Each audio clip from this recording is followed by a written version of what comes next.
नमस्कार, मैं हूँ Sujata Jairam Iyer, bed number 13 season 3 में फिर एक बार आपके साथ। मेरी एक मित्र ने मुझे फोन करके कुछ 2 हफ्ते पहले बताया कि उनके पिता की मृत्यु हो गई। वो पिछले 1.5 साल से बेड रिडन थे। बेड रिडन जरूर थे पर उनका दिमाग काम कर रहा था। मुझे ये बात सुनकर अच्छा लगा। आप सोच रहे होंगे अच्छा कैसे लग सकता है किसी की मृत्यु पर मैंने उनका पिछले 1.5 महीने का स्ट्रगल देखा था। सिर्फ उनका ही नहीं, उनके परिवार का भी। और हमारे आसपास ऐसे कई घटनाएं होती रहती हैं जिसमें व्यक्ति बेड रिडन हो जाता है। उसकी सेवा शुश्रूषा चलती रहती है, उसकी मेडिकल केयर हम करते रहते हैं, पर आसपास के लोगों का और उस व्यक्ति का खुद का जो बीमार है, मेंटल हेल्थ या जिसको मैं कहूँ मानसिक संतुलन ठीक नहीं रहता। जो व्यक्ति रहता है उसको लगता है कि मेरी केयर जितनी होनी चाहिए उतनी नहीं हो रही है। उसको अटेंशन चाहिए होता है पूरे 24 आवर्स। थोड़ा सा भी इधर उधर कोई हो जाता है तो उसको लगता है कि मुझे अकेला छोड़ दिया गया। ये उसकी पेशेंट साइकोलॉजी है। उसको लगना स्वाभाविक ही है क्योंकि वो दर्द में है, वो पेन में है, उसको करवट बदलना भी मुश्किल हो रहा है, उसको हर चीज के लिए एक असिस्टेंस की जरूरत होती है। तो सबसे पहले तो उसको लगता है कि अब मैं इतना दुर्बल हो गया हूँ कि अपने आप हाथ पैर भी नहीं ला पा रहा हूँ, करवट भी नहीं ले पा रहा हूँ, बाथरूम जाने के लिए भी मुझे बेड पैन की जरूरत है, पर दिमाग चल रहा है। सोचिए ऐसे व्यक्ति की मनस्थिति कैसी रहती होगी जो कि पूरी तरह दूसरों पर डिपेंडेंट है और बुद्धि चल रही है। कई बार ऐसा भी होता है कि उनकी याददाश्त कम होने लगती है, थोड़ा थोड़ा कभी कभी बड़बड़ाने भी लगते हैं। पर उस व्यक्ति की मानसिक स्थिति मुझे लगता है कि बहुत ही डिप्रेसिंग होती होगी क्योंकि वही व्यक्ति है जो इतने साल तक बड़ी खुददारी से जिया और अब वो सडनली दूसरों पर डिपेंडेंट है। ऐसे समय उसको पता नहीं अपने बच्चों के लिए, अपने पड़ोसियों के लिए, अपने सर्वेंट्स के लिए कितने मनोभाव आते और जाते रहेंगे। सोचता होगा ये बहुत अच्छा मेरा सेवा कर रहा है, ये अच्छा आदमी है। फिर एक हाथ बार जब वो साथ नहीं देता या 2-3 दिन की छुट्टी पर चला जाता है तो लगता है कि ये बेकार आदमी था। बच्चे ध्यान देते हैं पर बच्चे समय नहीं दे पाते हैं तो बच्चों के लिए थोड़ी सी विरक्ति हो जाती। विभिन्न विभिन्न तरह के मनोभावों से वो गुजरता है। He goes through a tremendously psychological turmoil with in his mind कि मतलब उसको लगने लगता है कि मुझे अब आदमी की परख हो रही है, विच इज रॉन्ग क्योंकि अभी वो डिप्रेसिंग फेज में है। पर फिर भी मन है, उसका क्या करें। घर के लोगों की अगर आप बात करें तो शुरू के तो जैसा कि मैं अपने अस्पताल में भी देखती हूँ, शुरू के 2-3 दिन तो सेवा शुश्रूषा ऐसे होती है कि पूछिए मत। हमारे पास जब पेशेंट आते हैं तो बोलते हैं कि मैडम आप चाहे जो कर लीजिए, इनको बचा लीजिए। और जब वो थोड़ी सी भी बेटर कंडीशन में या ब्लड डोनेशन के लिए या रात में रुकने की बात आते हैं तो हमसे बोलने लगते हैं कि कोई मिल जाएगा क्या, 2 रात से हम नहीं सोए हैं, घर में भी माहौल खराब है, बच्चे की एग्जाम है। बहाने। अब इनको मैं बहाना भी नहीं कहूंगा, हो सकता है ये प्रैक्टिकल प्रॉब्लम भी रहते होंगे किसी के साथ में, बट ये सब शुरू हो जाता है।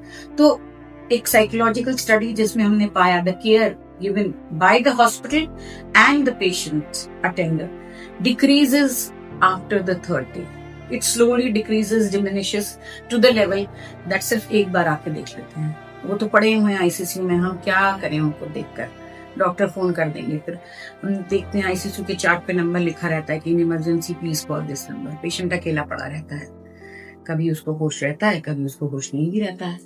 ये तो हुई अस्पताल की बात। पर जब पेशेंट घर चला जाता है जिसमें कि वो पैरालिटिक कंडीशन में हो या उसकी किडनी फंक्शन नॉर्मल नहीं हो, जिसको डायलिसिस के लिए, ऐसी कई सारी कंडीशंस होती हैं मेडिकली कि जिसमें पेशेंट बिल्कुल बेड रिडन हो जाता है, उसके हाथ पैर नहीं हिल रहे हैं या उसमें जान नहीं है, वीकनेस इतनी आ गई है, फीड भी हम नोज के थ्रू करा रहे हैं उसको, या कई बार खाना खिलाना बड़ा मुश्किल है, उनको बिठाना बड़ा मुश्किल है, तो फिर हम वो एक बेड की तैयारी करते हैं जो कि फाउडर बेड कहलाता है, जो कि 2-3 बार हिल ऊपर नीचे कर देते हैं उनका, कभी सिर उठा देते हैं कभी। ऐसे पेशेंट जब 1-1.5 साल रह जाते हैं तो उनकी सिंपैथी आसपास के लोगों के साथ बहुत कम हो जाती है। घर में जो देखने वाले, पत्नी के अलावा मैं कहूँगी, पत्नी बेचारी पूरे टाइम लगी रहती है, या पति बीमार है, पत्नी बीमार है तो पति भी 100% तो नहीं कहूँगी, थोड़ी सी बायस हूँ मैं इसमें, पति उतनी देखभाल नहीं करता है जितनी कि पत्नी कर लेती है। शायद आप मेरी बात से वाकिफ ना भी हूँ, पर मैंने जो अपना अनुभव किया है उसमें यही देखा है। पत्नी पूरी जान लगा देती है, दवाइयाँ टाइम पर देना। हम एक केयर टेकर भी रख लेते हैं अच्छे संपन्न परिवारों में कि वो भी उनकी हेल्प करता है, पर फिर भी धीरे धीरे हम उनसे तंग आने लगते हैं और तंग आकर ऐसा लगता है कि भगवान अब इनको उठा ले। बोलते जरूर हम ये है कि इनके कष्ट नहीं देखे जा रहे, पर अंदर ही अंदर सत्यता ये होती है कि हम चाहते हैं कि अभी चले जाएं, जिससे कि इनका भी पेन कम हो और हमारी भी कठिनाइयों से हमें सामना करना पड़े। वो डेथ मुझे बहुत अनडिग्निफाइड लगती है। जो व्यक्ति इतना डिग्निफाइड जिया, उसकी इस तरह की डेथ जिसमें कि हम प्रार्थना करते हैं जब ये चले जाए भगवान इनको उठा ले, उम्र भी हो गई है, 1.5 साल से पड़े हुए हैं, देखा नहीं जा रहा है, मुझे वो बहुत भयानक लगता है। इसमें किसी की भी गलती नहीं है, मैं कहूँगी, न परिवार की न व्यक्ति की। शायद कर्मों का भोग कहें या उनकी अपनी जो भी कष्ट हैं वो जीने का, उतने साल उनके प्रारब्ध में लिखा था कि उतने इतने सालों का कष्ट उनके पास है। यूथनेसिया की बात हम इंडिया में नहीं कर सकते क्योंकि हम किसी भी व्यक्ति को इच्छा मृत्यु नहीं दे सकते। हाँ, इतना जरूर हम अस्पताल में करते हैं कि DNR का बोर्ड लगा देते हैं, मतलब डू नॉट रिसेसिटेट, यानी कोई भी असर्टिव इसके ऊपर ना लिया जाए, उन्हें वेंटिलेटर पे ना डाला जाए आदि, वो भी डॉक्टर के कहने पर या डॉक्टर से आपकी सलाह लेने पर ऐसा करना भी एक बहुत दूभर कार्य है। किसी व्यक्ति को आप कैसे कह सकते हैं कि अब तुम चले जाओ, हम तुम्हारा सपोर्ट हटा रहे हैं। मैंने कई परिवार ऐसे देखे हैं जो कि कह देते हैं डॉक्टर साहब हम इनको घर ले जाएंगे, जो भी हुआ है घरे में करने दीजिए, क्योंकि अभी इतने 22-23 दिन का खर्चा, इससे ज्यादा हम नहीं उठा पाएंगे। खर्चे के अलावा भी अस्पताल में जब कोई एडमिट होता है तो पूरा घर ही देखा जाए तो फितर बितर हो जाता है। आपके टाइमिंग्स अलग हो जाते हैं, खाना पहुंचाना होता है, उसको देखना होता है, बेड सोर्स तो नहीं हो गए, दुनिया भर की चीजें, भले ही नर्सिंग केयर कितनी भी अस्पताल में अच्छी हो, पर आपका पेशेंट तो आपका होता है। और फिर ऐसे समय जब व्यक्ति हम ले जाने का निर्णय करते हैं, मैं जान सकती हूँ और मैं समझती हूँ क्योंकि मैंने भी खुद ने ये किया है कि ऐसा डिसीजन लेना जिसमें कि हम कहें कि डू नॉट रिसेसिटेट। मैंने ये जब अपनी माँ की डेथ के समय लिया था कि हम इनको वेंटिलेटर पे नहीं डालेंगे, हम इनको ले जाएंगे, क्योंकि इनके नाक में लगी हुई है नेजल फीडिंग के लिए ऑक्सीजन की एक ट्यूब, इनके गले में खाने के लिए एक ट्यूब है, यूरेथ्रल में अलग लगा हुआ है, सेंट्रल लाइन गले में नहीं मिल रही है तो पैर में लगी हुई है, पूरी तरह से वो नलियों से घिरी हुई थी।